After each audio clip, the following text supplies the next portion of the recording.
Like, I want to know what, in the person's view, how father showed up, how did mom show up, and how did you show up in relationship.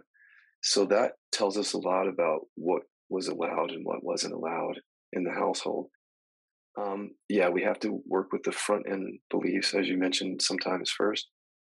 And often we're focusing on an area of the body. The people that come to me on this, a lot of them are experiencing chronic pain or contraction. So a lot of the focus is on that area of the body.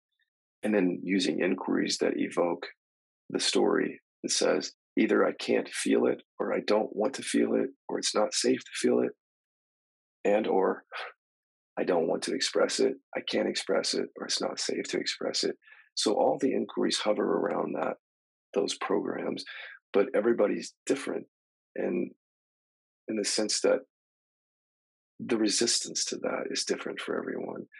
What I'm noticing is that for people in a lot of pain or who have been diagnosed with a serious illness, sometimes there is more openness to it because the physical has come, it's become physiological for them. But if you're not, it's like anything, if you're not experiencing a lot of pain around something, there may be more resistance because it's like, I'm not doing this to relieve pain. I'm doing this as part of my path. But my ego has been working well for me. So I don't know if I want to go. So there's resistance to going into it um, until and unless something bigger happens in our life, which is for me the gift, the true gift.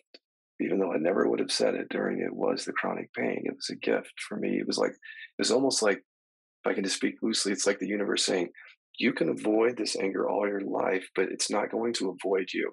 And now it's going to be physical pain. Are you still going to avoid it? Or Right. what do I have to do to get your attention, essentially? So, in some ways, even though we're fraught with a lot of suffering and different things that happen in our life, in some way, they're pointing us back to freedom, to clarity, like even like addiction. I mean, how many times have you heard someone say on here that it was the rock bottom moment, which was the important thing that happened?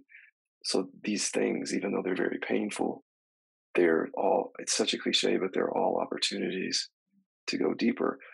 Unless, of course, it's a physical thing. I don't want to send the message out there that everything you're experiencing is emotional. Yeah, I'm Mhm. not saying that, but it could be that what you're experiencing is connected to that. This is Lynn Fraser with the Radical Recovery Summit. We have an exciting lineup for our fifth annual, including Dr. Gabor Maté as our keynote speaker. Head on over to radicalrecoverysummit.com to learn more and watch the interviews.